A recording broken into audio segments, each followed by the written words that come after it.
Qui l'eût cru il y a seulement 3 mois que cette machine parfaitement huilée, en tout cas au niveau de la communication, allait prendre un coup de chaud, et quel coup de chaud cet été, pour en arriver là, avec le ministre de l'écologie, Nicolas Hulot, qui a démissionné. Aujourd'hui, c'est le ministre de l'Extérieur, M. Collomb, parce que plus préoccupé par ce qui se passe à l'extérieur qu'à l'intérieur. Et l'affaire Benalla, qui a quand même démontré que M. Benalla n'était pas le garde du corps d'Emmanuel Macron, mais que c'était Emmanuel Macron qui est le garde du corps d'Alexandre Benalla. Et nous en sommes là, ce mythe dont vous avez parlé, un mythe. Le mythe s'effondre, faute d'être une réalité, faute d'être enraciné, faute en étant justement tout le temps en marche. Eh bien, à force de marcher, on finit par trébucher, voire par s'écrouler. Ce n'est pas la plus mauvaise nouvelle de l'année. J'ai vu ma copropriété, parce que ce n'est pas une cité, c'est pas une cité de logements sociaux, eh bien, être vidée de sa composante européenne. Oui, je ne dirais même pas français de souche, pourtant il y en avait, ça existe encore, parce qu'ils ont trouvé mieux ailleurs, et c'est légitime, les nouvelles générations se sont installées, et ils ont été remplacés par une autre population, aux mœurs différentes, aux traditions différentes, aux cultes différents, à la conception du vivre ensemble différente, estimant par exemple que une fois qu'on avait payé son loyer, eh bien, on n'avait pas à payer de charges. Et il y a quelques années, quand ma maman, très âgée, attendait que le chauffage soit mis l'hiver, alors qu'il faisait déjà froid, parce qu'il peut faire froid à Marseille, eh bien, le chauffage tardait à venir parce qu'il y avait 1 million d'arriérés de charges. Ma mère payait rubis sur ongle le premier jour. C'est une anecdote très révélatrice, et c'est comme ça qu'un quartier, qu'une copropriété, qui ne perçoit plus de charges, eh bien, le chauffage y est mis au dernier moment, plus rien n'est entretenu, pendant qu'une certaine partie de la population saccage de l'intérieur. Parce que moi, on ne peut pas me la faire à l'envers. Moi, ce quartier, j'ai continué à y aller pour aller visiter ma mère, qui n'en est jamais partie jusqu'à son dernier souffle, parce qu'elle a toujours vécu là, et elle y avait ses repères. Mais dans ces quartiers, on ne me fera pas avaler qu'il était en état d'abandon, quartier oublié, défavorisé, parce qu'il y avait, et il y a toujours, une école maternelle où je suis allé, école publique, école primaire, un gymnase, 2 stades, une piscine. Quand on est Marseillais, on sait combien c'est rare une piscine à Marseille. Des commerces de proximité, une mairie, un centre commercial.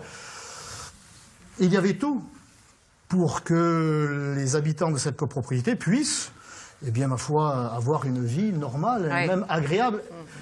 Mais il est venu des populations qui ne l'ont pas vu ainsi, et désormais, eh bien, c'est comme dirait Gérard Collomb, les narcotrafiquants qui ont pris la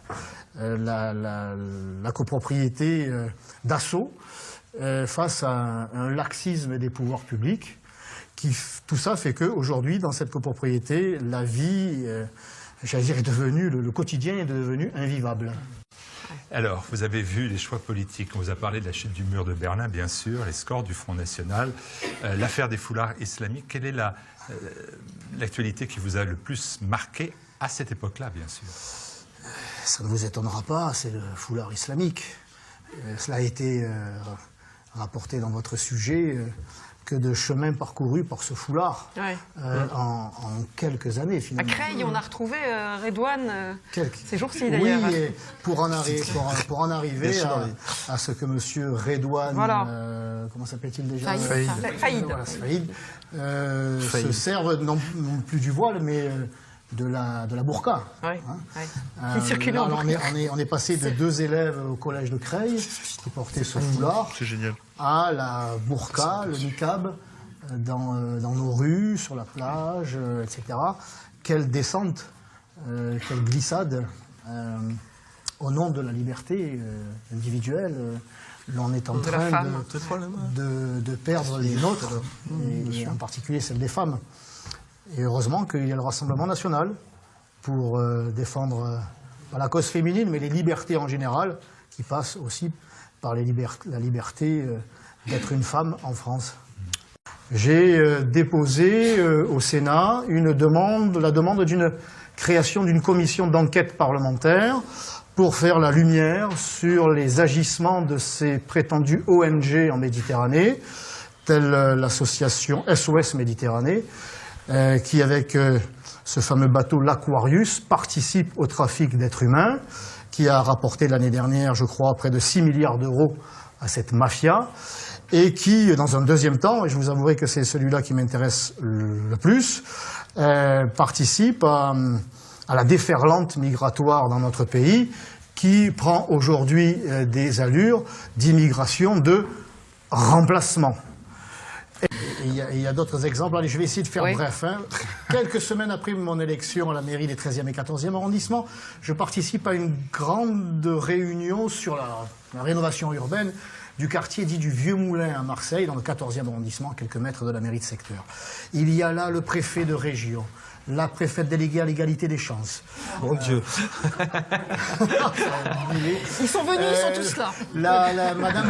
Madame Fructus, qui est l'adjointe de Gaudin à la politique de la ville, le commissaire de police, les bailleurs, les techniciens et le maire de secteur, mais qui a changé depuis quelques mois. Et le préfet de région nous dit, voilà, nous sommes là pour ce quartier du Vieux Moulin, je suis très inquiet, d'autant que c'est quand même le plan qui nous coûte le plus cher, 180 000 € par logement, parce qu'il y a plus d'amiante là qu'ailleurs. Et nous avons découvert une organisation clanique. Les Gitans ont chassé les Maghrébins. Précisément. Nous avons rencontré le chef des Gitans. Fascinant. Il est d'accord pour faire venir des familles venues de l'extérieur, à condition qu'elles soient gitanes. Moi, je me suis dit, c'est surprise, surprise. C'est Marcel Béliveau, c'est mon bisutage à moi. C'est un gag. Et j'ai attendu, et j'attends toujours, la deuxième partie de son exposé, c'est-à-dire, voilà comment nous allons briser ce système racialiste, voire raciste. Pas du tout. Ils en ont pris acte. Nous sommes allés sur place. Et celle qui me fait la leçon sur le vivre ensemble, sur le racisme des Français, l'intolérance, Madame Fructus, elle avait quitté son bureau, elle avait quitté ses lectures, sa bibliothèque. Elle était redescendue parmi les mortels. Elle découvrait la réalité. Et je voyais bien qu'elle cherchait une oreille qui pouvait la comprendre. Elle est venue vers moi, elle me dit, Stéphane, on ne peut pas laisser ces gens dans cette situation. Je lui ai répondu humainement non. Et elle de conclure, mais ça ne servira à rien. J'ai dit, mais non, mais ça fait 30 ans que ça ne sert à rien. La Cour des comptes le dit que ça ne sert à rien. Aujourd'hui encore, Monsieur Dudiezer, encore lui, tiens, je le dénonce à chaque fois, m'a rapporté que le bailleur, la Logirem en l'occurrence, eh bien, avait du mal à trouver des familles à loger dans cette cité, car l'on continue à exiger qu'elles soient gitanes. Donc il y a des logements rénovés qui sont flambants et qui ne trouvent pas preneur en raison d'un système racialiste, voire raciste. Alors qu'on se rassure, entre guillemets, dans d'autres cités, ce sont les Maghrébins qui ont chassé les Gitans. Dans d'autres, ce sont les Nord-Africains.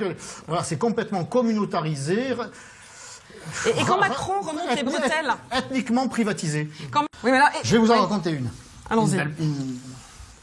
Une anecdote qui est très révélatrice, qui date d'il y a quelques semaines, à l'occasion d'une réunion abordant la rénovation urbaine, rénovation d'un quartier. Je ne donnerai pas l'arrondissement pour que les fonctionnaires ne soient pas victimes de la chasse aux sorcières. Eh bien, les fonctionnaires sont là, et puis certains élus, dont un du Rassemblement national, M. Dudiezer. Et donc on évoque durant cette réunion le projet, et puis on aborde la question de l'emploi local. Un fonctionnaire demande à un autre, est-ce que vous avez pensé à recruter localement, c'est-à-dire dans les quartiers, dans le quartier concerné? Et de répondre, oui, on va essayer de recruter dans le quartier, mais pour toute embauche d'un arabe, il faudra embaucher un gitan. Et vice-versa. Oh là là. Par contre, si on embauche un blanc, ils vont tout bloquer. Alors, on n'en est même plus à la préférence selon ethnique. Là, on en est désormais à l'exclusion des blancs. Je ne parle même plus des Français, des blancs. C'est pour ça que nos adversaires ne souhaitent pas que le Rassemblement national soit élu, et encore moins majoritaire quelque part, parce qu'à partir du moment où vous avez une mairie de secteur, par exemple, eh bien, vous avez la possibilité de siéger dans telle et telle commission, comme aussi cette commission de dénomination de rue. Mais vous me parlez d'un cas, effectivement, d'un cas précis. Si vous voulez évoquer le racisme anti-blanc, voilà un exemple. C'est un exemple, en effet. Mais écoutons Rokhaya Diallo. Puis après, je vous ferai Nelson Mandela. Mais écoutons Rokhaya Diallo. Jamais les Blancs n'ont été visés.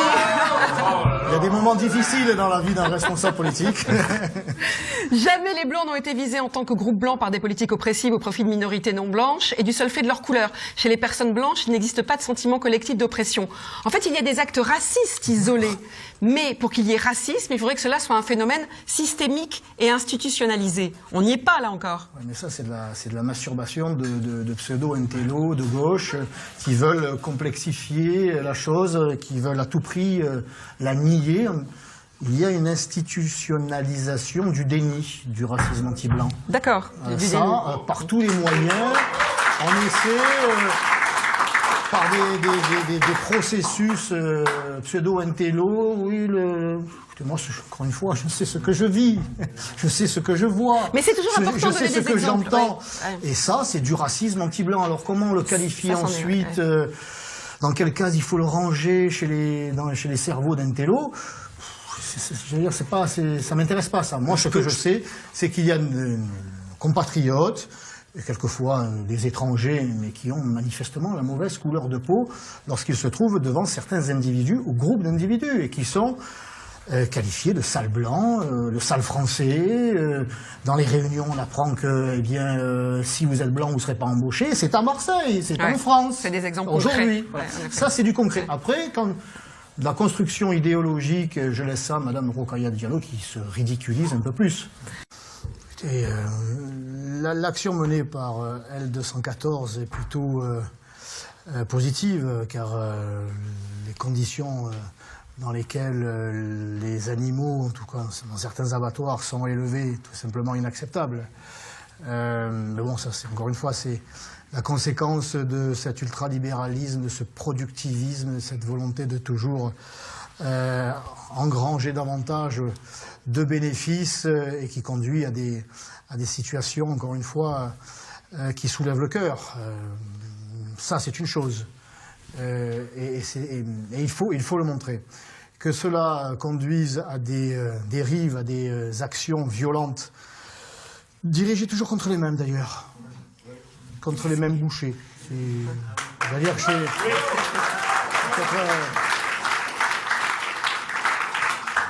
J'allais dire courageux, il n'y a aucun courage à attaquer un artisan, mais audacieux, mais pas téméraire quand même, parce que je n'ai jamais entendu, et ce n'est pas souhaitable, hein, que ces actions violentes le soient à l'encontre des abattoirs halal ou des boucheries. Donc, les actions violentes sont assez ciblées. Alors, je ne dis pas qu'il faut que les boucheries halal soient victimes. Il ne faut pas qu'il y ait de violence du tout.